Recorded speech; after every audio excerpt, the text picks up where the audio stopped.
हे गिरिधर, हे गोपाल, जन्म तो माता कुंती ने मुझे भी दिया। खून तो पांडवों सा मेरे रगों में भी था। फिर क्यों न मेरी किस्मत ने कभी माता का प्यार पाया। भले ही मैं पूरी जिंदगी अपने वर्ण से अनभिज्ञ रहा, 5 पांडवों में छठा मैं भी एक क्षत्रिय पांडव था। फिर क्यों न मैं कभी गुरु द्रोण का शिष्य बन पाया। हे नारायण, हे वासुदेव, मेरी किस्मत का खेल तो देखो। जिंदगी के हर मोड़ पर मैंने हमेशा कुछ ना कुछ खोया। फिर गुरु से विस्मृति का श्राप और द्रौपदी स्वयंवर में अपमान मेरी ही किस्मत ने क्यों पाया। हे हरि, हे यशोदानंदन, अगर आज मैं इस युद्ध भूमि का हिस्सा बन पाया तो सिर्फ मित्र दुर्योधन की कृपा से। फिर पांडवों के विरुद्ध लड़ते देख क्यों दुनिया ने मुझे गलत पाया। हे अंगराज कर्ण, जीवन जीने का अधिकार तो मेरा भी था। फिर क्यों मेरे जन्म से पहले ही मृत्यु मेरा इंतजार कर रही थी। माता पिता के प्यार पर हक तो मेरा भी था। फिर क्यों उनके कोमल स्पर्श से पहले ही मेरे भाग्य में मेरे ही मामा की कठोरता थी।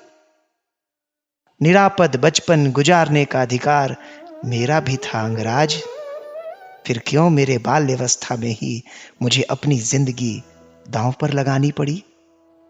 हे वृषाली पति कर्ण, अपनी प्रेयसी से विवाह करने का हक मेरा भी था। फिर क्यों मेरी प्रीत सच्ची होने पर भी मेरा प्रारब्ध मेरे इच्छा के विरुद्ध था। हे सूर्यपुत्र, हे दानवीर, अगर इस युद्ध में कौरवों ने जीत पाई तो इसका श्रेय तुम्हें जरूर मिलेगा। पर अगर अंत में पांडवों की जीत हुई तो इस यशोदानंदन को सिर्फ इस युद्ध को उकसाने का दोष मिलेगा। हे श्रेष्ठ योद्धा, इस दुनिया में ऐसा कोई व्यक्ति नहीं जिसके जीवन में कठिनाइयों से भरी चुनौतियां नहीं। जिंदगी ने हमारे साथ कितना अनुचित किया, कितना अपमान किया, यह महत्वपूर्ण नहीं। अगर कुछ महत्वपूर्ण है तो उस समय हमने उन परिस्थितियों पर कैसी प्रतिक्रिया दी, यह महत्वपूर्ण है। जीवन में यदि कुछ सत्य है तो वो है धर्म। जिंदगी भले जितनी भी कठोर हो, हमें हमेशा धर्म पर ही चलना चाहिए। हमेशा धर्म पर ही चलना चाहिए।